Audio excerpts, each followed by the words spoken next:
Phone ছাড়া জীবন অচল। ঘুম থেকে উঠেই সবাই আগে মোবাইল খুঁজে। ঘুমানোর আগেও কম বেশি সকলের নজর থাকে মোবাইল স্ক্রিনেই। অনেক সময় দেখা যায় মোবাইলে ঠিকমতো চার্জ হচ্ছে না। ফুল চার্জ দিলেও কিছুক্ষণেই তা 30 থেকে 40% নেমে আসে।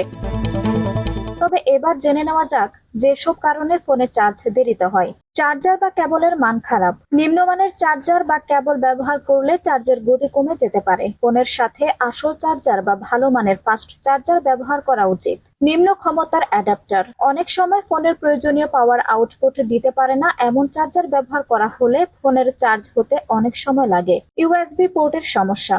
চার্জারের ইউএসবি পোর্ট বা কেবলের সংযোগস্থলে কোনো সমস্যা থাকলে চার্জ ধীরে হতে পারে। এমনকি কম্পিউটার বা ল্যাপটপের ইউএসবি পোর্টে চার্জ দিলে গতি কম হয়। ব্যাকগ্রাউন্ডে বেশি অ্যাপ চালু থাকা। যদি ফোনে একাধিক অ্যাপ ব্যাকগ্রাউন্ডে চালু থাকে তবে তা অতিরিক্ত পাওয়ার ব্যবহার করে, ফলে চার্জ ধীর গতিতে হতে পারে। ব্যাটারি সমস্যা। ফোনের ব্যাটারির বয়স বা কার্যকারিতা কমে গেলে চার্জ নেওয়ার গতি কমে যেতে পারে। অনেক সময় ব্যাটারি পরিবর্তন করা প্রয়োজনও হতে পারে। চার্জিং পোর্টে ময়লা জমে থাকা। ফোনের চার্জিং পোর্টে যদি ময়লা বা ধুলো জমে থাকে তবে চার্জ ঠিক মতো হতে পারে না। উচ্চ তাপমাত্রা।